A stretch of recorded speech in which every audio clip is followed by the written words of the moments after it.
As BBC political editor, Laura Kuenssberg has been pretty kind to Boris Johnson. Yet her first documentary since leaving the job hasn't pulled many punches. She has put out an hour-long episode of Panorama about Partygate, and it features interviews with 3 whistleblowers working in Number 10. 2 of those whistleblowers were fined for attending Downing Street parties. They went through some pretty shocking details about staff's behaviour during lockdown, including weekly wine time Fridays.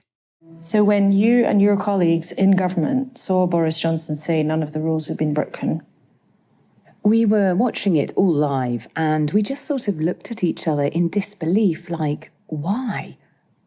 Why is he denying this? When we've been with him this entire time, we knew that the rules had been broken. We knew these parties happened. I mean, it is quite clear that he lied to Parliament. They were every week. The event invites for Friday press office drinks were just nailed into the diary. there were actually invites. There was a weekly regular invite to press office drinks on Friday nights. Yes, Wine Time Fridays. Invites that were in everyone's calendar for every Friday at 4 p.m. At 4 o'clock in the afternoon was wine time. Yes. Now, I'm not sure there are many workplaces where people systematically get out bottles of wine at 4 p.m. on a Friday, let alone during a lockdown when socialising was banned, and definitely not when you work in the place where those rules were set. The whistleblower, it's also worth saying, very clear that Boris Johnson knew about this behaviour. We saw it as our own bubble. Everything just continued as normal. Social distancing didn't happen. You know, we didn't wear face masks. It wasn't like the outside world. It just continued as it always had done. And we'd no extra rules in place or anything like that. So to be really clear about this, you and your colleagues felt that you had essentially permission from Boris Johnson to have these events. That's what you're saying. Yeah. Because he was there. He may have just been popping through on the way to his flat because that's what would happen. You know, he wasn't there saying this shouldn't be happening. He wasn't saying, can everyone break up and go home? Can everyone socially distance? Can everyone put masks on? No, he wasn't telling anybody that. He was grabbing a glass for himself.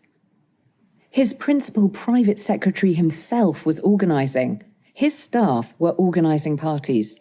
Of course, we already knew that Boris Johnson attended lockdown parties and that his most senior staff organised them. But the whistleblowers certainly added some colour. what was it sometimes like the morning after? A mess. There were bottles, empties, rubbish, in the bin, but overflowing. Or indeed sometimes left on the table. You would go into work in the morning in 10 Downing Street and find empty bottles littered around the place. Yep. Again, that's pretty unusual for any workplace at any time. It's incredibly unusual that any workplace in the middle of a lockdown, you've got booze strewn around everywhere when you come in the morning. And it's almost surreal in a workplace that was writing those rules that the rest of us had to follow. We cannot repeat this enough. And all of this, I suppose, is explained potentially by the fact that lockdown seemed like it was all quite abstract for the Prime Minister. He's a freedom-loving conservative, at his core. And I think that suddenly became something he had to keep in check.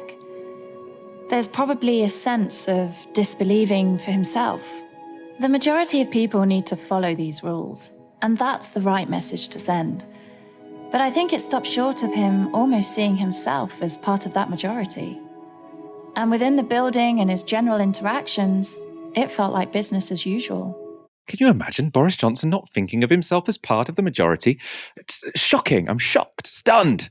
It's relevant, not just because it's disgusting, but it is relevant when it comes to policy, because while Boris Johnson was enforcing the most exceptional and consequential policy package in living memory, he wasn't living by those rules and he just didn't seem to be particularly aware of them. Now, as you know, we were pretty much in favour of very stringent social distancing measures before there was a vaccine. I think they were necessary. But there were also, I think, probably parts of those rules, we talked about it at the time, which were somewhat unreasonable. There was always this priority given to people going to workplaces, and it was completely disregarded that people might also need to socialise. If you need to go to work, but if you need to see someone because you might feel a bit sad or, socialising is what gives your life meaning, you can't do that. we always said that distinction was probably because the government valued economic interests and valued profit over people's mental health. It could also have had something to do with the fact that Boris Johnson didn't see that there was a lack of understanding for people who needed to socialize because he was doing it anyway. And everyone he was surrounded with were doing it anyway. So he didn't understand the loneliness that lockdown imposed, however necessary the overall policy was, because it was completely alien to him. This was just a rule that, his advisors had written down, he'd signed off, and he didn't really want to think about that much because maybe it made him a little bit uncomfortable. That's not how laws should be written up, especially when they are as consequential and as invasive as lockdown was. And obviously, invasive policies can be necessary, but they should be taken seriously, and they're only taken seriously if they're followed by the people writing them. We're going to show you one more clip from that documentary, which was perhaps the most disgusting. This is what happened when a custodian, so that's the name of a number 10 security guard, tried to stop a lockdown party in full flow. I remember when a custodian tried to stop it all, and he was just shaking his head in this party, being like, this shouldn't be happening. People laughed at him. People made fun of him because he was so worked up that this party was happening and it shouldn't be happening. What does it take, though, for you to be sitting here and saying that as an employee of the government? I mean, why are you speaking out? Look, I believe in transparency. I think the public should know what's been going on.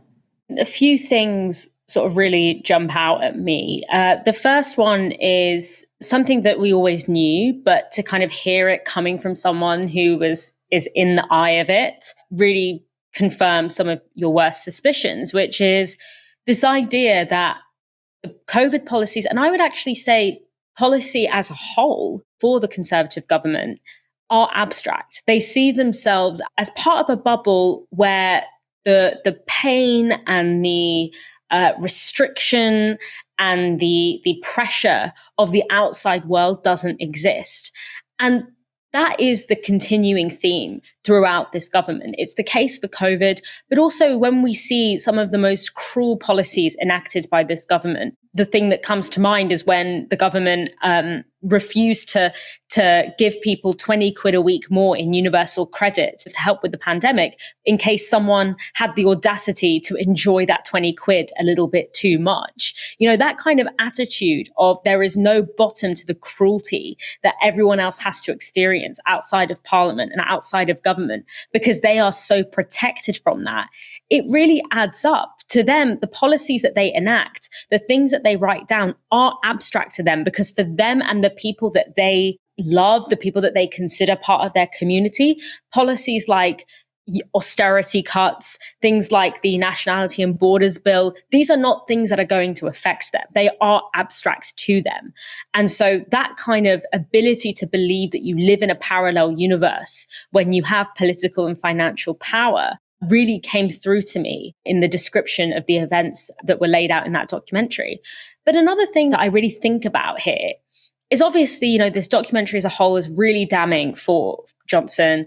And it's somewhat interesting to see Laura Kuenssberg coming out with this, given that she has been so soft on this government in general. I just find it incredibly hard to believe that Laura Kuenssberg had no idea that these parties were happening at the time or that rules were being systematically broken at the time. And I say that again to go back to the Allegra Stratton press conference, where you had Allegra Stratton laughing with members of the press about these parties having taken place as if it was kind of an open secret.